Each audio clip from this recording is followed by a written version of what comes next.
to the republic for which it stands. One nation, under God. Indivisible. With liberty and justice for all. Guns, self-defense, concealed carry. This is the Patriot Defense Podcast. From the war room in Idaho's high desert, here's your host, Todd Echols.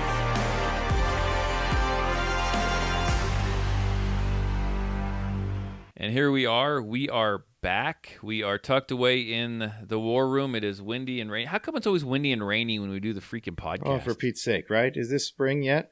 You would think so. We could probably get snow next week or something. Who knows? Right. Anyhow, we got terrible wind, a little bit of, Idaho rain, which is 4 drops of rain blowing in 50-mile-an-hour winds going sideways. Sideways rain. And we had this discussion a minute ago, and we're either on episode 6 or 527. Right. I vote for 6. I vote for 527. Okay. Or 300. Good luck finding all those on iTunes. Yeah, count those up. Good luck finding those on iTunes. Right. But, Dean is back with us today. Right. Dean, we went out of town last week. Right. You went to Utah. I have a slip disc in my neck, and it's been causing me a lot of pain. So my wife actually let me off last week, but I was in so much pain I could barely get out of bed. Were you at your house? I was at the house, yeah. I would have brought the podcasting setup to you. Oh, man. I was like in tears. I was writhing on the floor, on the bed. All by yourself? Bad, yeah. Yeah. Oh, I'm man. icing it. I'm heating it. I had all kinds of painkillers. Yeah, it's something else. So you were able to listen to the podcast Sunday I did. morning. I listened to it, yeah. Yeah. That's good. That's good. So Dean came in, not trying to get too personal here. He's got this neat little contraption with him. Right. And he's essentially, and this is in layman's terms here, he's essentially getting electrocuted every few seconds. Right. Is that what's happening? It is. It's a TENS unit. Transcutaneous neurological shock. I'm trying to convince him. It's hooked up to this little wire that's running up. I'm trying to convince him to give me the controller for it. Yeah, the controller is about the size of an iPod. And we could have one heck of a great podcast if I was running that thing. That would be awesome. Yeah, a lot of fun. Yeah. Quit laughing. Laugh some more. Electroshock therapy going on in here. Right. So... Anyway. Did you do anything? Because it's been 2 weeks. Yeah. Did you do anything? No, I'm just keeping on carrying.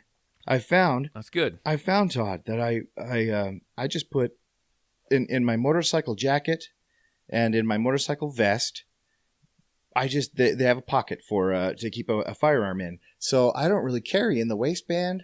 I don't carry in a holster. I just put on my jacket, and every time I walk out the door, I'm good. You're a pocket carrier. Yeah, pocket carrier. I like it. That works. Right. That's one way of doing it. I mean, different options and different methods of carry works better for different people. It just depends on who you are, your lifestyle, how you dress, even your body shape, your body style. It just depends on who you are. Right. And I'm up to about 250 pounds now, most of it in my gut. It has all migrated from my butt to my gut. So it's a lot easier to carry with just in a pocket. In the jacket. We can fire up. I mentioned it before. We can fire it up. The Patriot Defense Boot Camp. For shit's sake. I ain't gonna run. I'll take the keys to your truck. You can run home. At least park the truck at the end of the half-mile driveway out here. It's only about 11 miles. Oh gosh. You can make it. You can do it. You can take Right, I'd have to stop off at Arctic Circle on my way home for a milkshake just to replenish. I'll jog behind you and hit the shock button. It's enough resting, Dean. Zap. Right. So that'd be fun. True.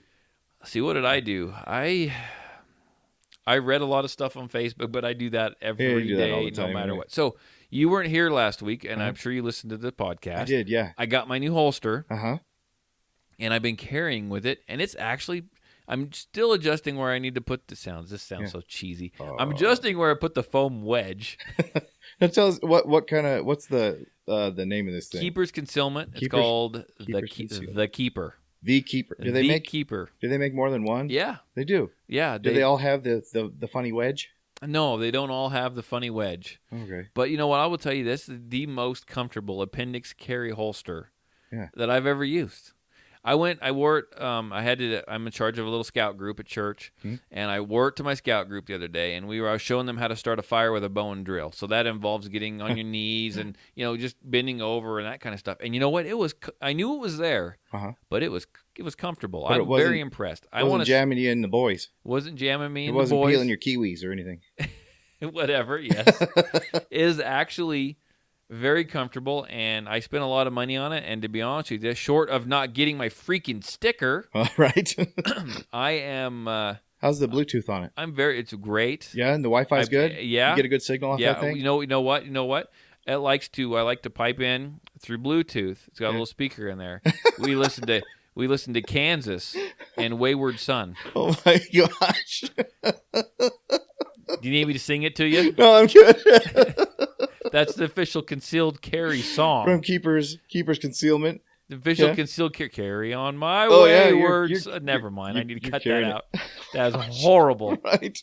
So the cup holder works too on that thing. The cup holder is fantastic. Right. You fit a full 44-ounce big gulp in there without spilling. Dude, I'm kind of catching on that you're kind of dissing my holster a little bit.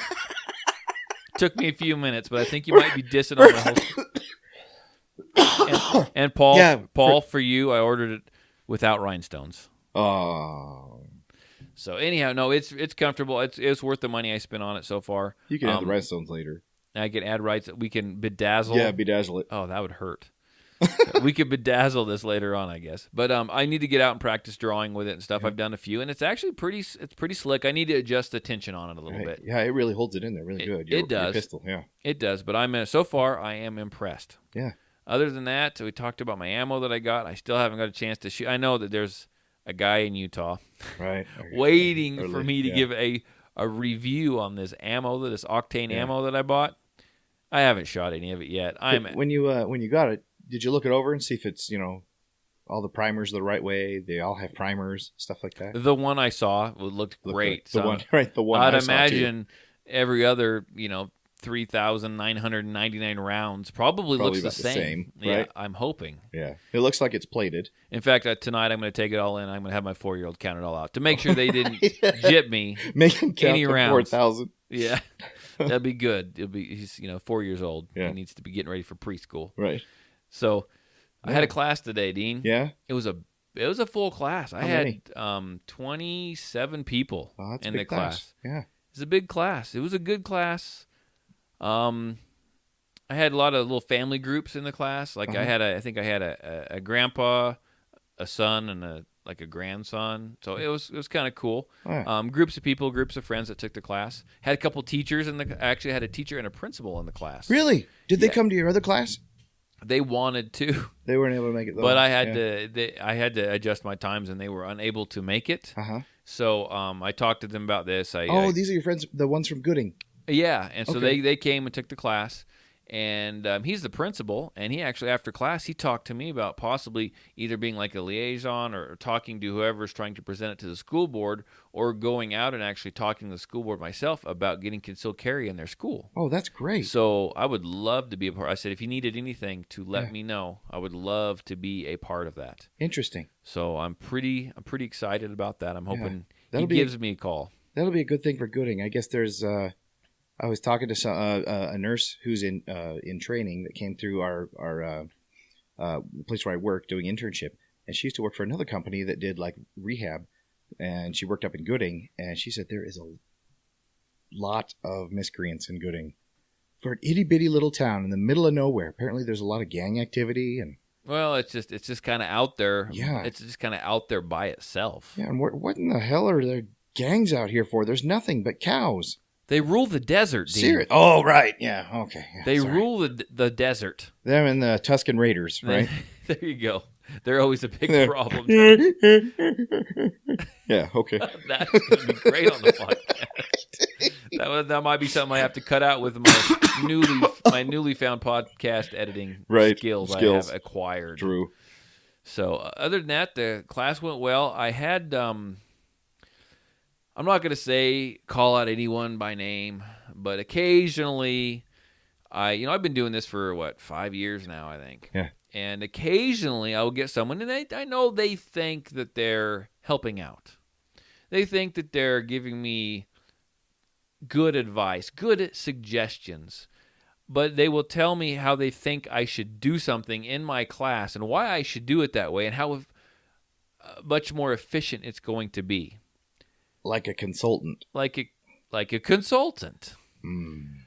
It's interesting because it just always kind of, I know people mean well, but it just rubs me the wrong way. It riles me up a little bit. I've been doing this for this many years. Yeah. This way works great. Right, you got it down. You got a lot of practice. And I know they don't understand that necessarily, and they're just, but oh man. So someone mentioned to me a better way I could do something today. Did they do it in front of everyone, or did they pull you aside during a break? Yeah, during a break, but still, it didn't excite me much. Yeah.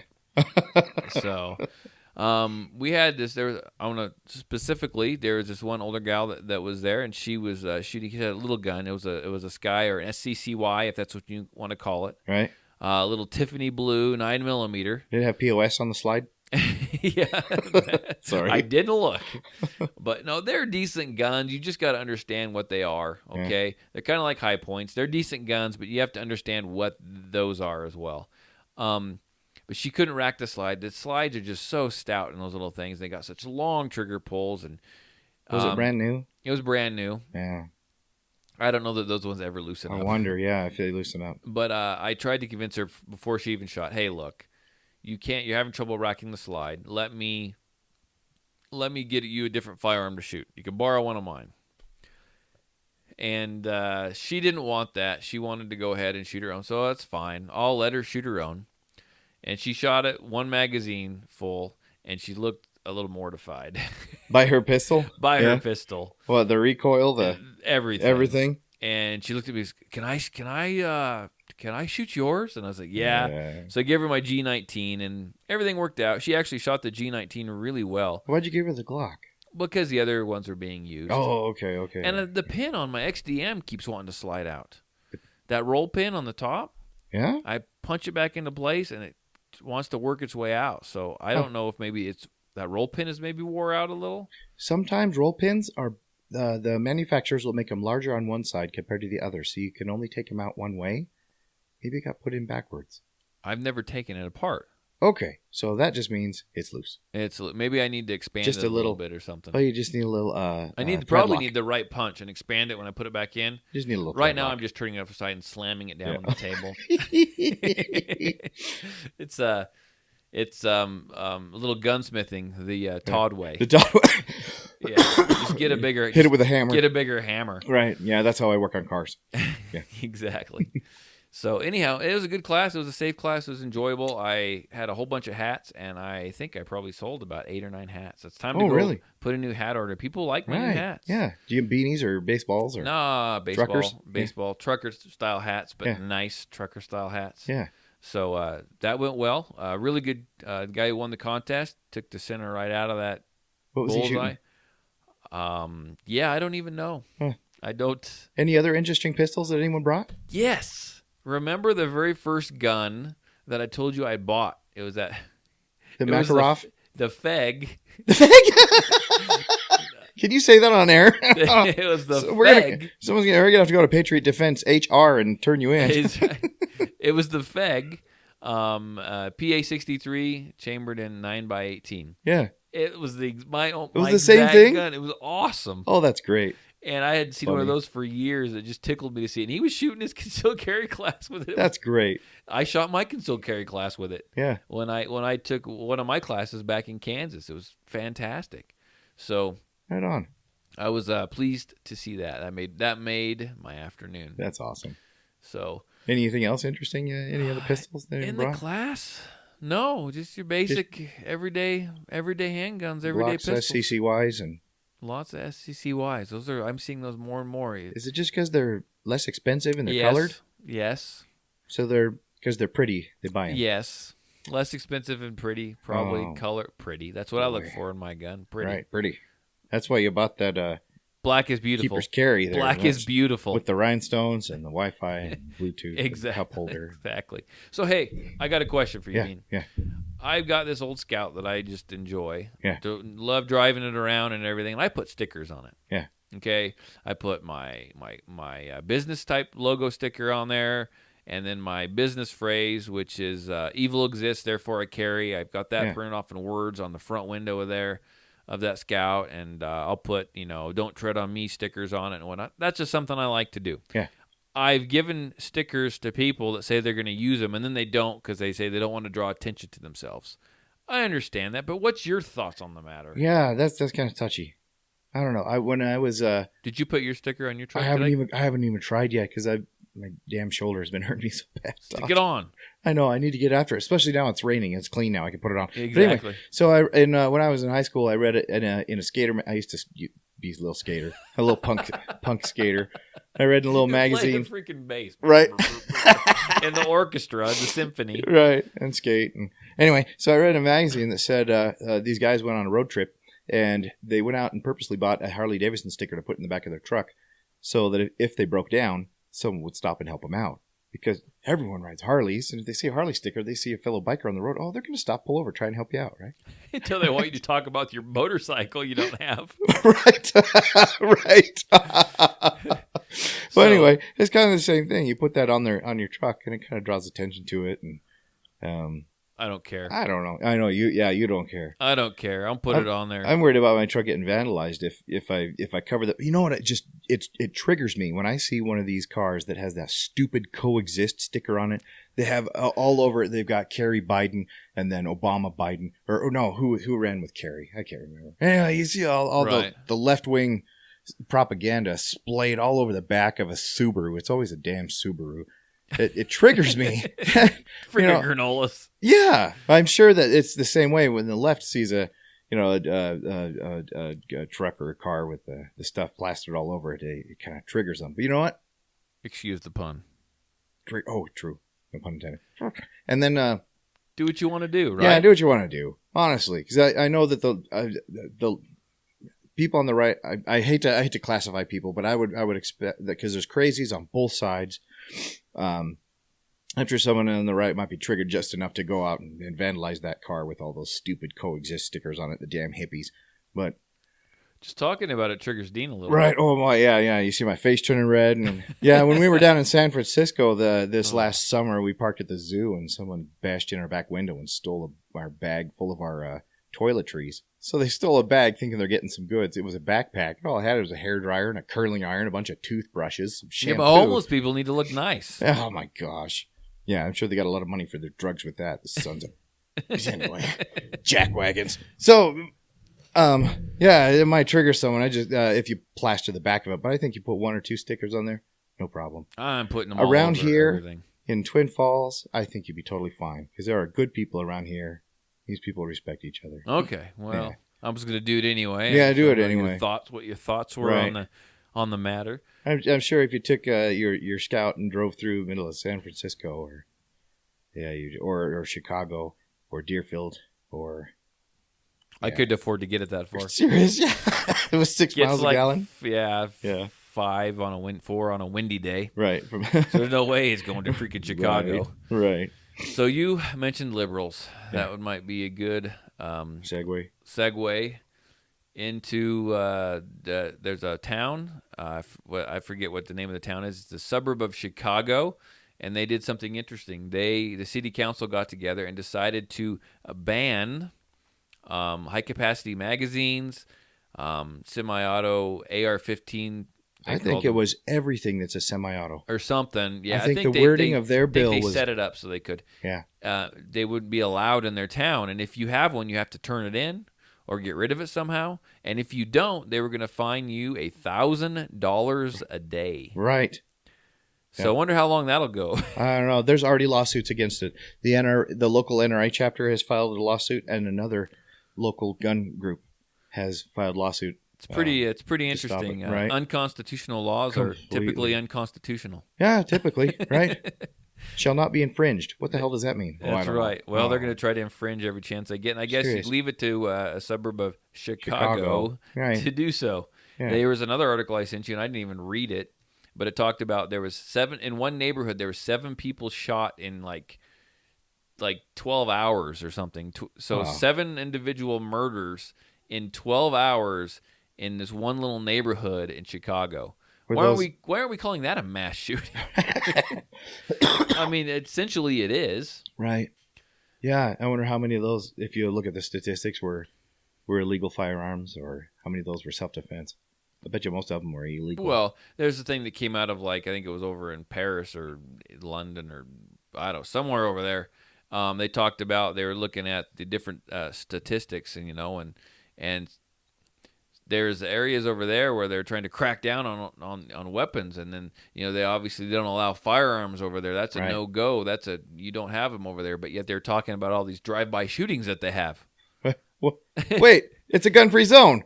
But they still have drive-by shootings. Well, how the hell did they get a gun in there? It's a gun-free zone. I have no idea. Go figure. Sheesh. Go figure. Oh my gosh. Wait, is it a murder-free zone? It might be. Then why the hell are they killing people? That's right. It's a murder-free zone. So it's just interesting. The bad guys are going to find a way to get them. The bad guys weren't obeying the laws to begin with. They don't care if you make any. They don't care if you make any new laws and tighten it up. It ain't going to work. Yeah. So anyhow, it'll be interesting to see if other towns try to jump on this as well, or see what happens with this little town up there. See if they make it. Yeah. Make it work, or see if they get the. Well, hopefully, the judges who are in this are smart, and well, not just smart, but hopefully they know the Constitution. Constitutional, right? And with the Heller case, we know that the opinion was that there is the Second Amendment applies to a personal right to self-defense. Right. So, we'll see how that goes. But since you were gone last week, you stated to me, I'm not going to. We had a call in. Yeah. From. Was it Philip? From Philip. Yeah. And I don't know. Stu. I don't know. Philip. We had a call in from Philip. Philip, I'm bad with names. But we appreciate you listening, Philip. Thank you. And we enjoy all your phone calls. Everyone needs to be like Philip. Or be like Burke. Be like Burke. So our Burke first caller. And Philip. Right. Did I ever play Burke's call? Yeah, we did that and we talked about it. That's right, I did. I just wanted to make sure. Yep, okay. Yep. We've come so far. Right. Yeah, the Be Like Burke t-shirts are in the works. Yeah, he wants one of those. He sent me a message and he wants one of those. That's great. Great. Guess who's going to pay for that, Dean? What? The Be Like Burke t-shirts. Oh, shoot. I think it was your idea. So I think we need to go to, I'm going to go to the Walmart this week and pick up some white t-shirts. Uh-huh. And right before we do the next podcast, we'll get a big permanent marker and we're going to make Burke a shirt. Be Like Burke shirts. And we'll send it out to him. Be like Burke. Right. So, is your microphone on over there, Dean? Oh, yeah, it's on. Okay. Just checking. Just checking. He's looking to see if it's on. I'm like, you should have done that 25 minutes ago. Yeah, serious. But anyhow, you wanted to talk about Philip's question that he asked that we played last week. So I'll take it for as long as you there was want. Good discussion on this. Philip's question was about why aren't 18-year-olds allowed to why is there a discrepancy between 18-year-olds and 21-year-olds? It's only 3 years for owning a pistol, being able to buy a pistol. Right. When you turn 18, you can buy a shotgun, you can buy any kind of long rifle, including an deadly, evil AR-15. Made by Satan himself. True. Forged originally by Cain. Did you know that? Yes. That's right. Right, the son of perdition. Anyway, so the good question, why in the world can an 18-year-old go out and purchase a pistol? And I wish I should have researched this a lot better, but I'm kind of take your stance on this, Todd. More libertarian stance. Libertarian. Right, go libertarians. That's right. As long as it doesn't reach full anarchy with you libertarians. Someday. Someday there'll be absolutely no government. Right. But anyway, the Second Amendment allows for the arming up of personal citizens for personal defense and for forming of a militia. Who's going to be the people that are in the militia? You're going to have 18-year-olds in there. You're damn right you're going to be. They should be able to purchase a weapon to protect themselves when they turn 18. They already can go to war at 18. Right? They can go to war. They can get married. They can buy cigarettes. Yeah. Now, there is a very good argument to be made about responsibility. Are these kids mature enough? I think we can't err on the side of trampling on rights just to make sure someone is going to be safe. I think if there's a guy at a counter that like Mark that can make a good decision. And also, hopefully, these kids have family members that can help them make good decisions. But you know what? If they can go out and get married, they need to be able to protect themselves and their family. So I think it should be 18. I'm right along with you. Right. I really am. I think I made that clear on the last Right. podcast. Mark was he could see both sides of it. Where he sells them, he could see both sides because I'm sure he's seen some real doozies. Yeah. Some real doozies come in there. But anyhow, Philip, that is Dean's thoughts on that question. It's a good question. Right. We can't be trampling rights. That's right. You can't give up liberty just to ensure a little safety, because then if you do, you end up with neither. True. Thank you, Founding Fathers, for the wisdom. There you go. True. Who said that? Was that? I can't remember. Benjamin. I've heard Benjamin Franklin, but I'm not sure if that's true or if he's just repeating it from someone else. Yeah, I don't know. I'm true. Just but good quote. Yeah, that was a good quote. We're right now on a slippery slope towards losing both. Yes, we are. With the way that our country is moving every day. As you could look at some of this, I know there's still stuff, that moving forward, we're still seeing some stuff. Some of it's actually, since the last school shooting over there in Florida, it's actually some of it's starting to die off again already. Oh, I hope so. I mean, it seems to me like it is. Now, that doesn't mean it's going to go away. We always have to be but it's not front and center. Ultra aware, because they're always doing something in the works. Yeah. Then we had did you say the YouTube shooting? YouTube shooting. The what? You didn't hear about that? No. Oh, yeah. Yeah, the YouTube. Yeah, guess who was it? What? How did she vote? Yeah. Oh my gosh. Well, it's funny because you're not hearing anything about it hardly. Right. They're not saying anything about her politics. She was a female. Yeah. She was of Iranian descent. Right. She was a vegan. Yes. She was a PETA supporter. Right. She was a liberal. Right. Yeah. Funny, she didn't fall into their criteria. She didn't meet their agenda, so you don't hear anything about it. Yeah, why in the hell doesn't she follow in their story? What's wrong with her? Exactly. Sheesh. So anyhow, just something interesting, I guess. But it goes back to the same core. She did it because she felt like her rights were being trampled on. Go figure. Right. Those kids that were coming out as a mouthpiece, speaking out against their rights or need right to protection, right to protection, and now they have to wear badges, clear backpacks and badges. And they've all got clear backpacks, right? And they're complaining about it, pissed off because we violated their First Amendment rights. Right. Well, there you go. There you go. Oh boy, I'm really getting tired of those kids. I mean, they got a right to do it. I mean, they got their 15 minutes of fame, but you know what? They infuriate me when I see them. They are not dignified in the least. The language they use is appalling. Oh, very much so. I tell my kids you can't cuss till you're 18, but these kids, the language they use is just unbelievable. I know, damn it. I don't like to cuss either. Right, son of a bitch. Shitheads. Shit. Your wife don't listen to this, does she? No. Only when I listen to it, she listens in the back. You won't be able to play it tomorrow. No, every time one of the kids says something, I get smacked. Not the kid. The kid doesn't get punished. I do. No, that's pretty. That's the way it happens at my house too. Right. True. So anyway, we have now. I'm gonna. You guys might hear this. I'm gonna replay this. Mm-hmm. Do you remember what the next question was? The next question is from Philip. Go ahead. Yeah. Okay. So we did get another call in from Philip. He likes to call in. Philip likes to call in, and you recite the number over there. You can see it. Our number is 1-208-696-4397. That is the hotline. The hotline number for Google. Call us. Leave us a message. The number again: 1-208-696-4397. Again, that number 1-208-696-4397. So that is our call-in number, and it works well. Philip can attest to that. It works well. True. Like Philip. And Burke. He likes to call in. And Burke. And Burke. Be like Burke. Be like Burke. And Philip. And Philip. And Dean. Or not Dean. Who else called it? Paul. Yeah. Paul called in. So we need more calls, people. I know you're out there listening. Call in. Yeah, it's great. We love it. It gives us topics to discuss, and you guys call in and give us your opinions too. We appreciate it. Yeah.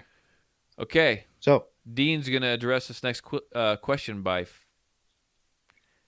So go ahead, start off. So, got it.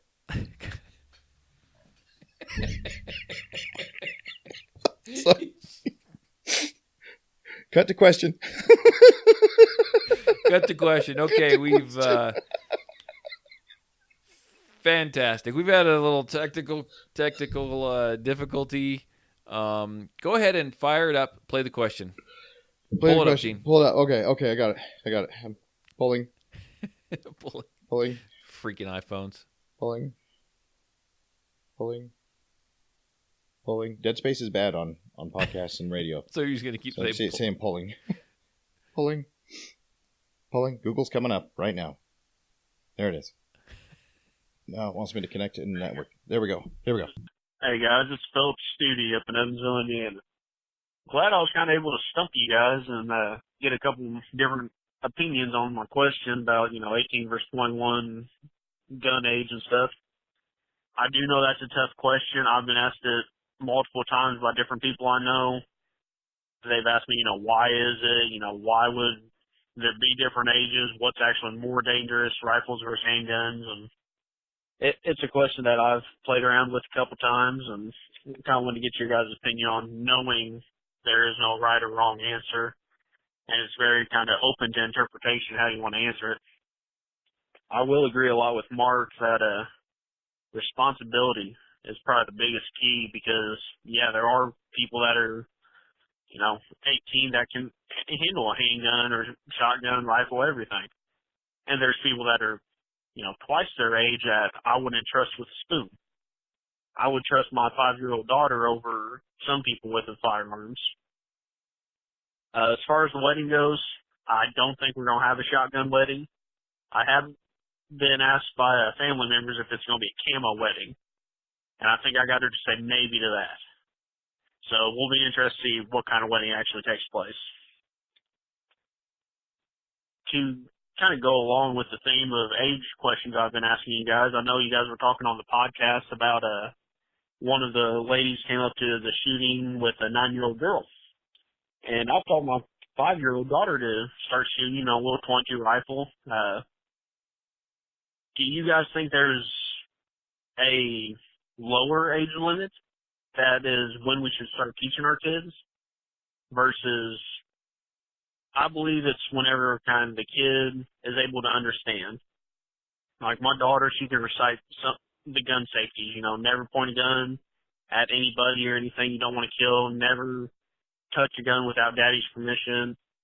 But she's very smart. She's very go-getting when it comes to guns and wanting to learn about them.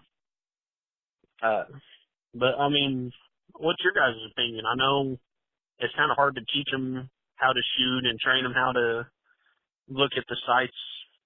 A lot of times with my daughter, I kind of hold the gun and she pulls the trigger and we got little balloons and stuff that we shoot. But kind of throw that out there. Do you guys think there's a lower age limit where you wouldn't train somebody or consider somebody responsible enough to start learning to shoot?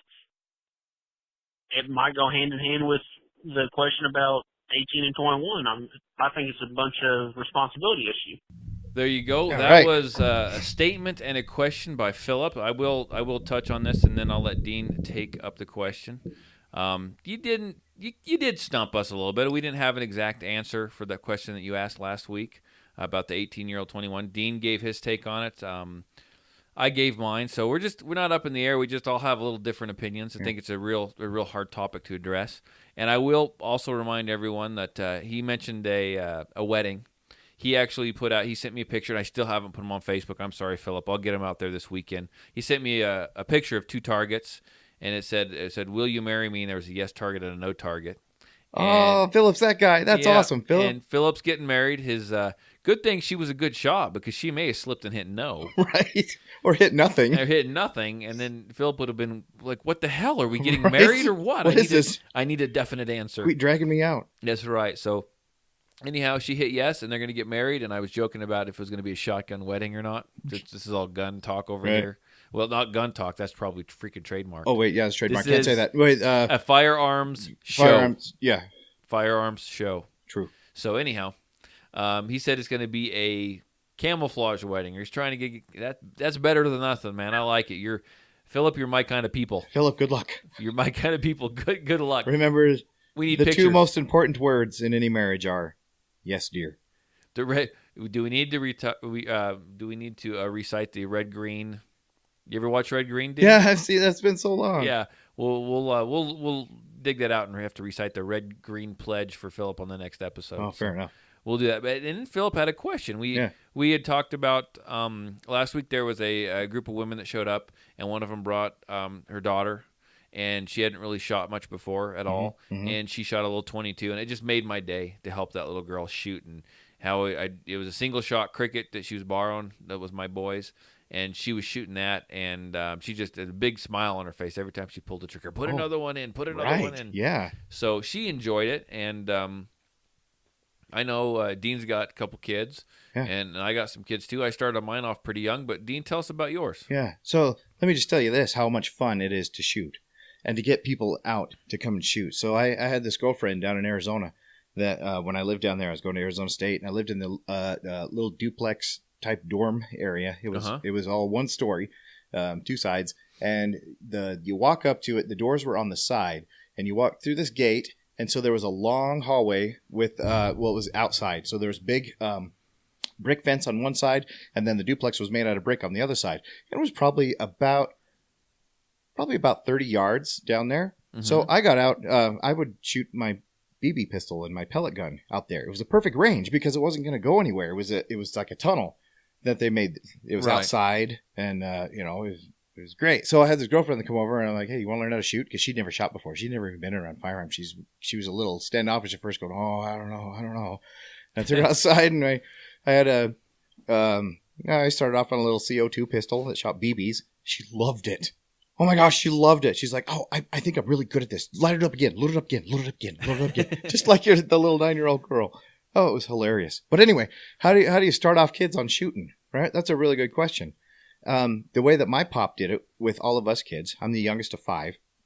At 7 years old, we would get our first BB gun, and he would work with us a lot.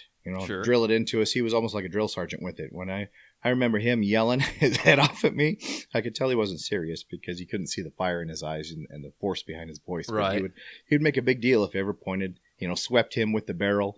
Right. Or didn't. You got to teach safety. So. Yeah, teach safety. So then at 9, he would give us our first .22. So I've kind of followed along with my pop's model there. I've got 3 kids. When my son is the oldest, then I have 2 daughters. My son turned 7. He got his first BB gun, and his little sister, just younger than him, wanted to learn as well. So he would shoot. She would come out a little bit, and we'd work with her a little bit too. As soon as my son turned 9, I gave him a little single shot cricket as well, and he does so good with that thing. He is great. He's very conscientious. Good. Yeah. Develop that muscle memory to build that absolutely. Safety now. Yeah. And then my daughter, when she turned 7, then I got her a little pink Red Ryder, whatever, Daisy. Little BB gun. Yeah, BB gun. And because it's pink, she loves it. So the kids will go out sometimes and just in our backyard, and we'll set up cans. They loved it to make towers out of things, and out of 2-liter bottles and old milk jugs and things. Yeah, and see who can knock them over the first. Oh, they have a great time. That's awesome. Yeah. And then my little girl, that's when my middle girl was 7, the littlest one I think was 4, and she would come out and she'd want to play too. So of course we help her out and teach her and train her and make sure that she understood. Oh yeah, you too, you can do it too. These things aren't scary. It's a tool. It's not something to be scared of. Right. And same thing with my pop. He was an amateur gunsmith, so we always had rifles and pistols laying all over the house in different. You were used to them. Yeah, they're like part of the furniture. It's not some mystery, not something scary or anything like that. And he always told us, yeah, it's okay. It's there in the corner. Just don't touch it. If you want to touch it, by all means, ask me. I am more than happy to come show it to you. Right. So I've taken the same approach with my kids. When I'm out in my little war room, that's full of junk now because it's become storage, for Pete's sake. When I'm out there, down, grow a set, Dean. I know. I just got to clean it out. No, grow a set. It'll just be removed along with my man card, my first set. Anyway, the kids come out and they see me, cleaning or reloading. They ask questions. I'm like, oh yeah, come over here. I'll show you. You want to see what this is like? What's the first thing you do? Check and see if it's loaded. Okay, how do you check and see if it's loaded? I show them how you do it. Make them do it. Whether it's a pistol, rifle, anything. Right. But I make sure that they handle it. They see that it's not scary and all that. So that's kind of how we did it in my family. And when I was growing up, my dad's he's more into guns now. I think he's preparing for retirement because he's like buying everything he can get his hands on, which is cool. Maybe he's just trying to bond more with me. I have no idea. Yeah. But when we were younger, I did get a BB gun, and to be honest with you, I don't remember if my dad went over gun safety with me. I just don't. I mean, I think I was told don't point it at anybody. Yeah. But I don't know. He didn't shoot enough, maybe necessarily that maybe he didn't know the exact. He knows what to do, but he didn't know the necessary safety rules, the standard safety rules, point by point. Yeah. Right. But I remember he did go out of his way to. He had some old sawhorses. Uh-huh. And what he would do is he would take lids, like, most kids nowadays don't even know how to run a freaking can opener. Yeah. But you use a can opener, and you take the round part, and he would cut them. He took a pair of shears, and he cut them into different shapes and different sizes. And he would he punched a hole in them, tied fishing line to it, and hung it off of the sawhorses. Oh, so I could fun. lay in the backyard and you get a reactive target. I could plink them with my BB gun, and they'd move back and forth, and that went real well until one day I decided I broke one of the safety rules. It was be sure of your target and what's beyond your target. And I think I finally told him this I think a couple of years ago. Did you jab him in the ass? No, I turned around to take a shot at the cat. And because I had the opportunity, I was out there shooting. The cat walked behind me. I hated the cat. The opportunity presented itself, so I turned around and shot the cat. Fortunately, I wasn't that good a shot. I missed, hit the sliding glass door, and shattered it into a million pieces. Oh my gosh!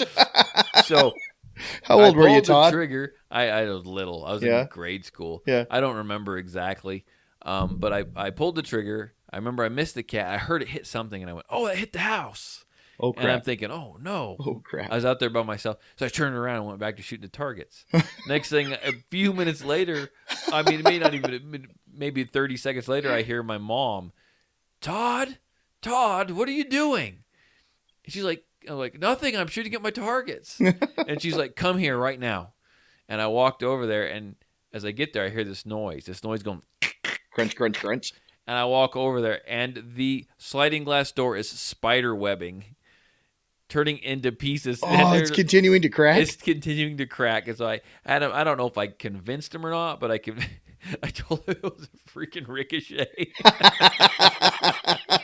I don't know if they believe me. Oh, yeah, probably not. But as we were there talking about it, the windshield or the sliding glass door is continuing to crack, and then pretty soon we're talking, it just falls out. Boom. All over the ground. I'm like, I don't know how that happens. Oops. But anyhow, they probably knew. I'm sure they knew, and I admitted it a few years ago. And I'm 42 now. Right. 41. 40 something. 40 something. So anyhow, that's how I grew up. Okay, right. And then we did go out and shoot 22s eventually when I got older, away from the house. Yeah. Right. Away from the house. Yeah. But anyhow, my kids. I've started out. I have 3 girls and 2 boys. I've got my kids, the 3 girls are the oldest, and they got the 2 boys. So I've got 21, 18, 16. Then my 2 boys are 12 and 4. And so I've got quite a wide variety. Now, most of my kids, they've all went out, except for the little guy. They've all gone out and hunted. They've all taken deer, except for one who had a couple bad seasons and decided she wasn't interested in it anymore. So it happens. Yeah. It is what it is. But I started them out with, I don't think any of them started out with BB guns. They started out with my handguns and my 22s. Nice. I don't even think I had a BB gun for them to shoot, to be honest with you. Yeah. But we'd go out and we'd just shoot, and I'd teach them safety and what they do and what they don't do. Now, when I was at home cleaning my handguns or whatnot, at the kitchen table, they were more than welcome to come up and look at them. Yeah. I would show them to them anytime, like you said your dad would do. Yeah. I showed them how to take them apart. They handled the pieces apart. So what I was doing was I was killing the curiosity. Exactly. If there's no curiosity, then it's not this big... it's not a taboo. It's not a big taboo. It's not scary. This big thing that we're going to find and look at when mom and dad are gone because we're not supposed to touch it. Let's check it out. Yeah. They know about it. They know what they can do. They've gone out. They've put holes in paper. They've shot deer. They've shot freaking watermelons and zucchinis and pumpkins and whatever else. That's a really good point right there. is important to show them the destructive power of a firearm. It definitely is. So take it, and we did, take them, shake up some pop cans, shake it, and get some fruit that is going to blow up like a watermelon. Yeah. And show them, if you mishandle this, that could be your head. Exactly. Don't screw around. So I have learned from my mistakes. I did make some mistakes as I helped them learn firearms, and I have one daughter that hunted for a few years and didn't shoot anything. I messed up with her. We were out, and I give people a hard time for doing this all the time. It's because I know from experience. We were out. I spent 6 years in Kansas. Lived over there for a while. And we went out to shoot some rabbits, and she was going to tag along. And I forget which rifle she had. I think maybe it was a 22. I don't remember. But I had my shotgun. Yeah. Okay. And I forget what age she was. She wasn't real little, but she wasn't necessarily grown up yet either. Yeah. And we were out there, and she wanted to take, she goes, Dad, I want to shoot the shotgun. And I didn't give my daughter this shotgun to shoot, to be mean, to be cruel, to get a laugh. Was it a 12 gauge? It was a 12 gauge. Oh. And people are screaming at me, why did you do that? Well, I guess I wasn't thinking. She was interested in shooting it, so I said, sure, why not? Why don't you shoot this? Hopefully you didn't give her turkey loads. No. But I gave her, and it punished her shoulder something fierce. Oh. Okay, and it upset her. Yeah. And that was my fault. And it was a long time, to be honest with you, before I could get her to even shoot another rifle. Even when she was in high school, I had a hard time getting her to shoot a 22 rifle because she was so scared from that one experience of shooting a long gun and having it hurt her. She would hold the gun up, the 22 up, even my AR or whatever. Mm-hmm. She could not force herself to pull that trigger. Oh, man. Talk about a flinch. Holy cow. Yeah, and that was my fault. That was I will admit that. I made a mistake. I made a bad decision, a bad choice. Like I said, I didn't do it with malicious intent by any means. I just made a bad mistake with her. But some of the most fondest memories I have are taking my kids out and teaching them to shoot, or going out shooting with my wife and my kids. My oldest daughter, I remember I had a little, Dean, give me a hard time, Dean. I had a little handgun. It was the FEG PA-63 9x18. Oh, what are you teaching your kids? Macro. Teaching them those dirty words? I know. Oh my gosh. FEG. And she did a report on school with it. Oh, she did wow. like a science project. How many jugs of water, milk jugs full of water, would it penetrate? A hollow point versus this versus that versus sand. It was cool. Fun, and we got pictures of her. We made a big board, and she hung everything up on the board. Anyhow, it went over pretty good in that school. Actually, it wasn't a problem. We got the spent rounds, and I really enjoyed doing that with her. My oldest son, my youngest hasn't shot yet, but my oldest son, his name's Kodiak. I remember when he was a little kid, we were out we were scouting for deer and hanging up tree stands in Kansas. There's a lot of bugs in Kansas. So we took his little 22 so he could shoot his little 22, his little cricket. Yeah. And he was still too young to stand there and hold the gun himself. And so we had this target up, and Dean's electrocuting himself over there. Crank it up, Dean. I got to restart it. I don't see your shoulder twitching enough. I got to restart it. Oh, there's a lot of bugs in Kansas. And he was shooting this. I'd load and he'd shoot, and he'd kind of hold it up to his shoulder, and he'd pull the trigger and aim, that kind of thing. I noticed there was a lot of flies landing on this target, and they were crawling on it. Big Kansas flies. Big old horse flies? Big old freaking bugs over there. Yeah. And I told him, I said, buddy, sit next to me for a minute. Dad, I want to try something. And we weren't real far away, but I was picking off flies. I was trying to pick off flies that were landing on this paper target with this 22. Uh-huh. With the cricket? Yeah. And I'd shoot, and then the fly would disappear, and there'd be a hole there. And he said, Dad, you're not hitting those. I said, I think I am.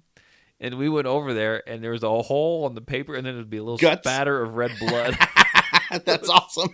It was awesome. So there you go. That's your freaking redneck fly swatter. Oh, that's great. Be careful with it. Right. Yeah. No, they all like to shoot. They all like to hunt. I think you just got to teach them what the guns will do. Yeah. You got to let them experience them, let them touch them, look at them with you whenever you're with them, of course. In a safe environment. Maybe start off with some airsoft. I started my kids off on a pistol with airsoft. They really like that. You need to kill the curiosity. If the curiosity is killed, then it's not this big taboo item they're going to go grab as soon as you leave. Yeah. So let's switch gears here and see, because my thoughts are a little different than other people's thoughts on this. So If you're teaching your kids about firearms, and they have a squirt gun, or they have a Nerf gun, or something like that, or a gun that just makes a noise when you pull the trigger, just that kind of gun, little toy guns. Do you teach them gun safety with those in hopes that will transfer over to real firearms, or do you just let kids be kids and they can play cowboys and Indians? I know that's not real PC, right? But they can still play, stick guns and toy guns and stuff like that how they want to. Right. I know what my thoughts are. What are yours? Yeah, I'm kind of torn on this. When my son was like 4, we got him a little Nerf gun. It got given to him. And we're like, oh, a gun. Okay, all right, it's time to start. So I hung up some targets for him and taught him how to shoot. And we taught him how to, proper gun safety with a Nerf gun when he was itty bitty, about the same age as Trig is. Right, 4. Yeah, 4. But as you grow older, it's like these things are made to shoot each other. You're supposed to have fun. You gotta have fun with it. So it's a gray line in there, because when he has friends come over, we have a whole bunch of Nerf guns, and they have Nerf gun wars. Yeah, but if only one person has the gun, I absolutely do not allow them to point that gun at anyone. If it's only one person and they're just trying to fart around, I'm like, no, you don't point guns at anyone. Right. So I think when they are a certain age, obviously, and with that age, a lot of the times age is dependent on the child and how responsible, how mature the kids are. They mature at different ages, that kind of thing. So when it comes to toy guns, I do like to teach them firearm safety, and they need to know. What I teach them, though, and maybe not at 4 necessarily, but I teach them to know the difference between a toy gun and a real gun. Right. And they need to obey those safety rules and stuff like that with the real guns. When it's a toy gun, let kids be kids. It's a toy gun. I had them. My dad had them. My grandpa had them. Everyone has toy guns, Nerf guns, squirt guns, whatever. Yeah. Let them have fun with them. Let them enjoy them, but teach them the difference between the two. True. I mean, let a kid be a kid, but teach them the difference between the two. That's the way I look at it. I'm sure there may be a lot of people. I see the videos on YouTube. Look how well my daughter handles this squirt gun. Look how well she handles this Nerf gun. Finger off the trigger, and she doesn't point at anyone. Well, if you're not going to point a freaking Nerf gun at somebody, what are you going to do with it? I mean, it's a squirt. If it's a squirt gun, if you're not going to shoot someone with freaking water, why do you have a freaking squirt gun? Right. You're shoot absolutely it at the right. freaking It's wall? essential to help them understand the difference between the toy and the real. That's what they True. need to know. They need to know the difference between the two. So, yeah. Philip, I hope that answers your question. It's just kind of really dependent on the kid and the maturity levels and what you want to do as a parent. Yeah. And I think my boy when we were in Kansas and he was shooting at 22, I think he was right around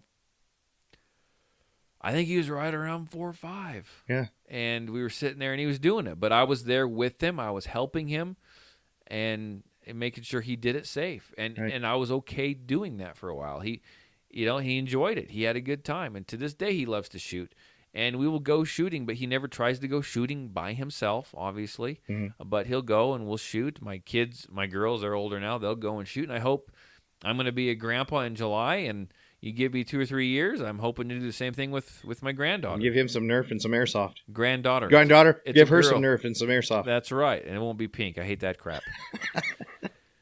So, other than that, you know what I need, Dean? What do you need? I need, and it went really good for a couple of weeks, I need some more 1,000-round submissions. Right? So maybe the weather, I know it's crappy out right now. Maybe the weather got to people. I know our bad weather goes east. Yeah. So get out, get shooting, send me some more pictures, and I will post them on to Facebook. I enjoy seeing those. Tell me what you're doing with drills. And I'm going to make some videos here. Dean, you're looking at that. I got a little camera right there. You see that? Oh. It's fancy. It's not on yet. Logitech. So we're kind of a bigger crew in here. I'm thinking I need to actually take that one back, and I need to get the wide angle. A wide angle? To see the whole war room? You, me, the war room, everything. Right. So I'm going to work on doing some videos. I do say that I'm going to do a lot of things, and I eventually get around to them. But know that I do have a day job. This is not what I do all week long, or I would be the best at this. Right. But I do have a job. I put anywhere from 40 to 60 hours in a week at a day job, and I do this on the weekends and the nights, and I do have to sleep sometime. True. So I will get some videos out, and I know me and Dean both need to go out and shoot. We need to do some more. Yeah. We need to do some more shooting from concealment, that kind of thing. So, Yeah. We'll get on that. But I talked about a ladies' class last week. Mm-hmm. Interesting thing that filled up overnight, so I did another one, and it filled up overnight as well. So you're going to do a morning class and an afternoon class? Uh-huh. Filled them up. Fantastic. Was looking forward to it. I did something I've never done before. What's that? I have a history. There's a history of women wanting these ladies-only classes, and then nothing against women. I know they get busy. They're moms. They're whatever. I mean, I understand they have other things that go on with kids even. They want the class. They sign up for the class. And then the Friday night before the class on Saturday morning, 8 o'clock, I get bombarded with people saying, I can't make it. I'm not going to make it. Everyone backs out. Right. Okay, so then I have this class of like one person. Yeah. So I don't want to do that anymore. Yeah. If I want to put time and effort into it, we're going to have a class. So I send out all the information for the class to these women via text message, via email, and I set up a PayPal account. Mm-hmm. And I was going to have them pay the first day class and for all 3 classes because it's a series of 3 classes. Yeah. But I decided there was a high enough response to this class that I was going to have them prepay via PayPal. Right.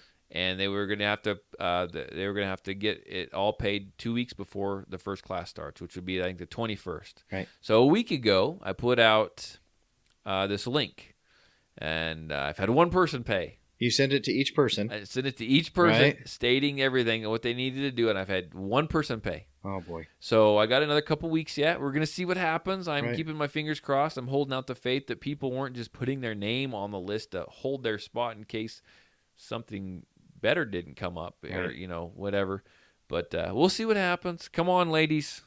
I have faith in you. Come through for Todd. It's going to be a good Patriot class. Defense. We're going to do some fun stuff in this right. class.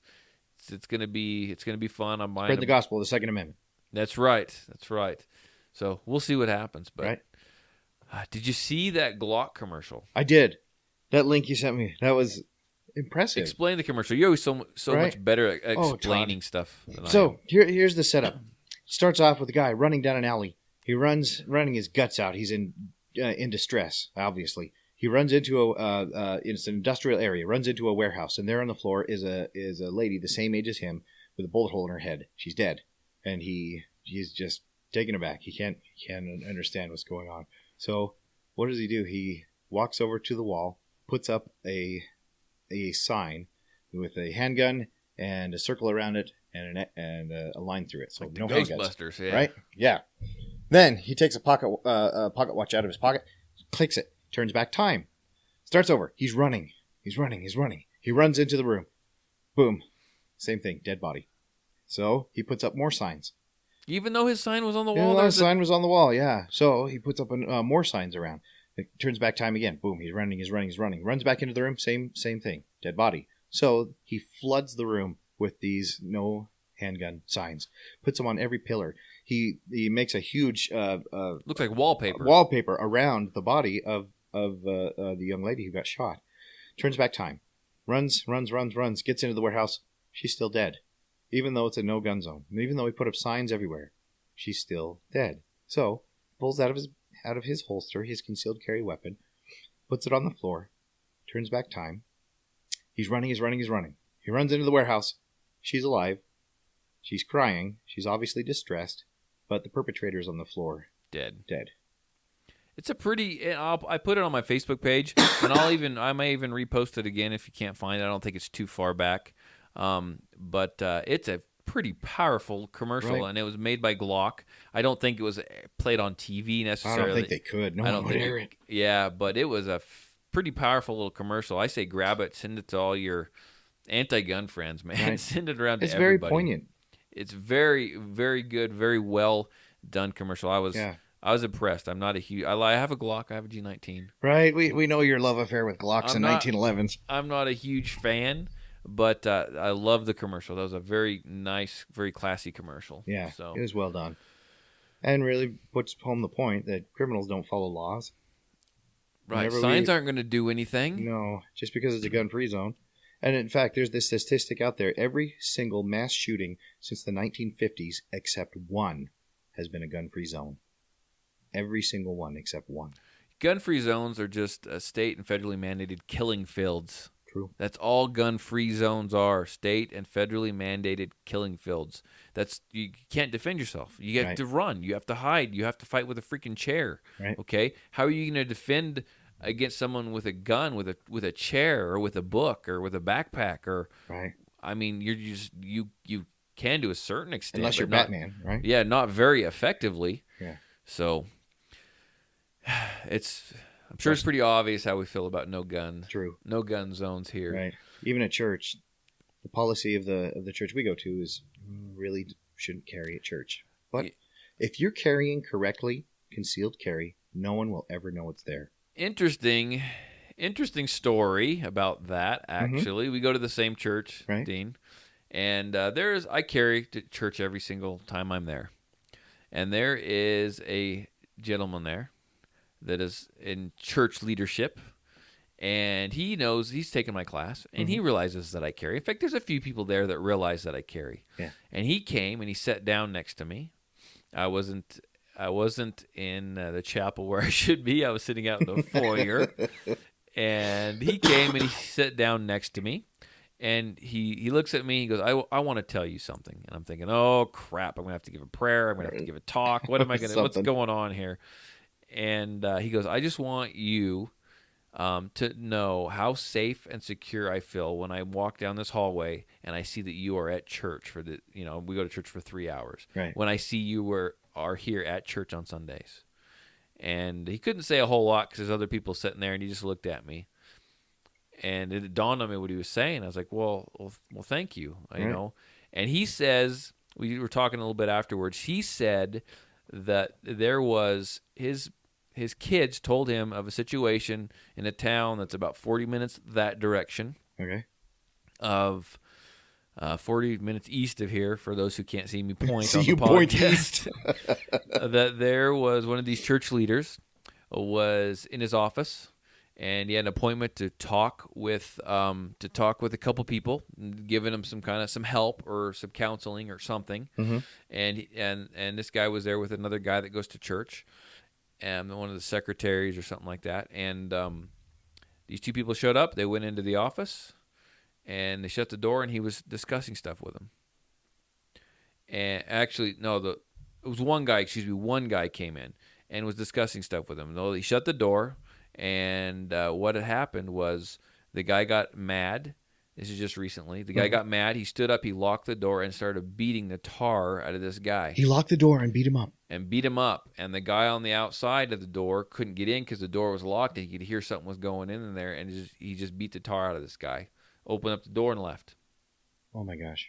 And that's pretty close to home. And that's our church, Dean. Yeah.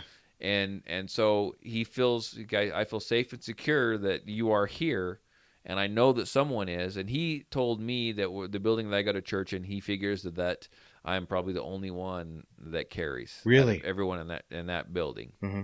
So pressure's on, I guess. But right. But I mean, it that's an impetus for you to show up. Yeah, there you go. I'm not going to go to church my all mom, 3 hours. My wife's going to Boise tomorrow. All 3 hours. I'm not going tomorrow. Oh, shoot. But anyhow, it's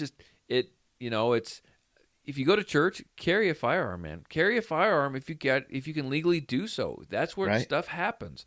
People come to church. We talked about this, right? Yeah. Soft targets. Soft targets. Yep. People are willing to give help at church. They're willing to give money at church. So you get all kinds of. You can get some questionable characters showing up to the church asking for help. Right. But carry wherever you legally can. Even the founder of our church had a bodyguard, and he was a pretty bad. He was freaking badass. And boy, did he carry! I'm going to tell you, and it's just going to. Everyone's going to understand, and they're going to hear where we go to church now. But if you Porter Rockwell, in Porter Rockwell, look him up. Yeah. That guy was awesome. Right. In fact, my youngest son, his name is Trig Porter Eccles. I named him after that guy. Is my church history hero. True. So true. Anyhow, it is what it is. Carry wherever you legally can, and mind your situational awareness. Right. There's a place that I go and run in Twin Falls. It's Auger Falls. There are some questionable characters down there the other day. Well, set up this place has sheer canyon walls that lead down to the river, right? Yes. So there's not really much place to escape, run to. No, it's kind of got. I mean, it's got flattened out a little bit. There's 16 miles of trails down there. Yeah, but there's a distance from the wall to the river. Okay. But I get a call. Me and my daughter were going down there to go running, and one of the sheriff's deputies, I run with him, and it's a little concerning when you get this text message as you're driving down there. Hey, where are you at? It's like, I'm on my way. And then the next text message I get is, did you bring your gun? Do you have your gun with you? So I'm getting a sheriff's deputy ask me, do I have my gun with me? Right. I'm like, yes, I do. Why? He goes, just get down here quick. So I show up, and there's some sketchy-looking people. He called them tweakers. Yeah. In this vehicle. And when people pull up and go ride their mountain bikes, they leave their cars. These people are getting out, casing cars is what he said. Mm. And so this guy got out, and my buddy got out, took pictures of license plates. Yeah. He didn't care that people were sitting in the car. Yeah. He took pictures of whatever, called the Twin Falls police, which they came down later on. But I got there, and we were warning people in the parking lot, hey, people that were just showing up, hey, if you got anything valuable, don't leave it in plain sight, that kind of thing. Yeah. And meanwhile, these people, these jokers, these tweakers, had jumped out of the car and run off down the jogging trail. They weren't jogging. They were just farting around. Yeah, they were farting around. I think they knew what was going on. Yeah. And so when we go to run, I'm the fastest, and then my daughter is usually in between me and my buddy. And he's a bigger guy, and he's kind of jumping in on his Patriot Defense boot camp. Right. Thing that Dean needs to join. but won't. But won't. He refuses to. But anyhow, he runs. He's a little slow, so he runs at the end. And I saw these guys on the side of the trail. I ran by him. My daughter ran by him.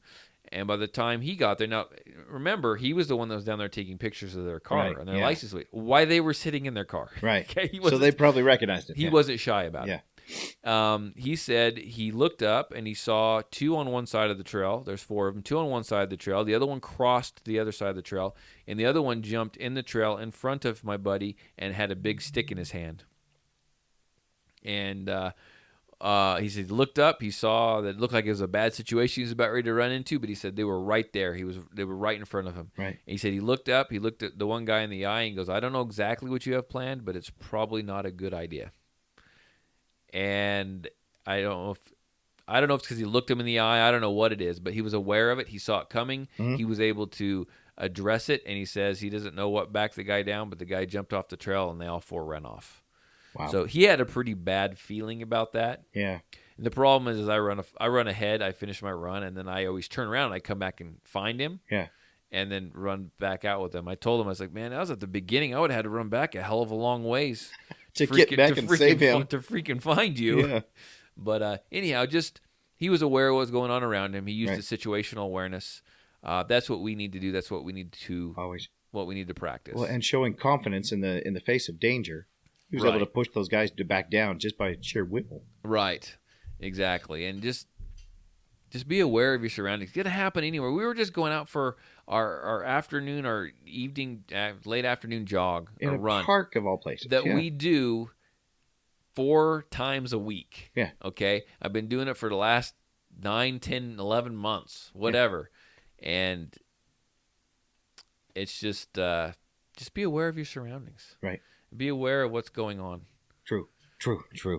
So when I was a kid, I think I was about 7, my cousin came over to play. I think he was about 12. And we walked about half mile down to the local park. There were a couple of jerks there, bullies that were there. And they kind of harassed us a little bit. And then they picked a fight with my cousin. They had a big staff. And he actually beat the crap out of my cousin, gave him a black eye, tried to choke the shit out of him. Holy cow. Right. And I ran. My cousin told me, he said, Dean, run. Because I was littler and he was watching my back. Well, that's awesome. He was watching your back. Oh, she was. I ran my guts out all the way home. It was about half mile, 3/4 of a mile. Got home and I barfed because I ran so hard. Went and got my mom and she called the cops. We went down there. We picked up my cousin. He was walking back, kind of beaten up. And 2 cop cars pull up in the parking lot and they went over and gave these kids what for. But, sheesh. Places you think you're safe. You think your kids are safe. Like, situational awareness. If the way that these kids were acting they were being pretty aggressive to begin with when we got there. We probably should have just turned around and walked off.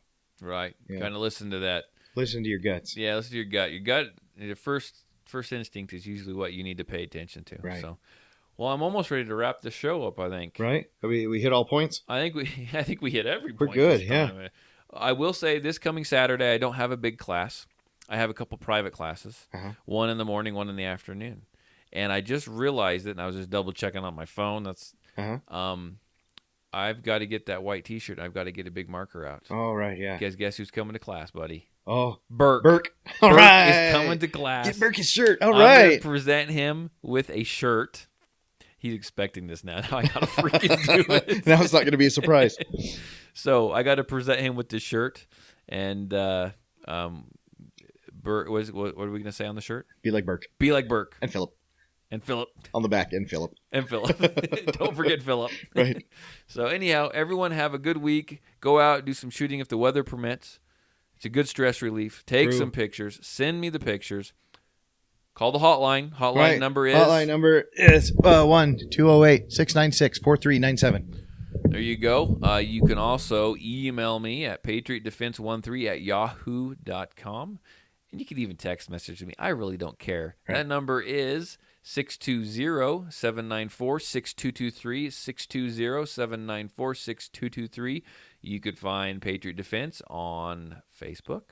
You can even find me on the Instagram. The Instagram. It's the Instagram now. The Instagram I don't use very much, but the Instagram. So go ahead and find us there. Share the podcast with your family. Share it with your friends. If you don't want to hear from them anymore, go ahead and share it with them. Right. How to alienate people and destroy friendships. Get them to subscribe. And it's something we haven't talked about for a little while. Yeah. We need to rate and review. Rate and review the podcast. If you give Patriot Defense 5 stars, then North Korea will truly sit down with the talks of the 6 countries and will disarm itself. It's already in the works. Someone thought about it, but it won't happen until you give us 5 stars. It's because we got a couple ratings. Yeah, we do. I think a while back. So now we need more ratings. Right. This is Patriot Defense for World Peace. True. In North Korea. To disarm Kim Jong-un. For North Korea? No. Fat Boy needs to disarm. Fat Boy needs to disarm. Right. There you go. So anyhow, listen. I'm meaning disarm nukes. Anyhow, listen to it. I hope you enjoyed it. Share it with your friends. Get a hold of us if you want to say something. Other than that, I think we're done, Dean. Right. It's time to eat dinner. Right. Yep. Get her done.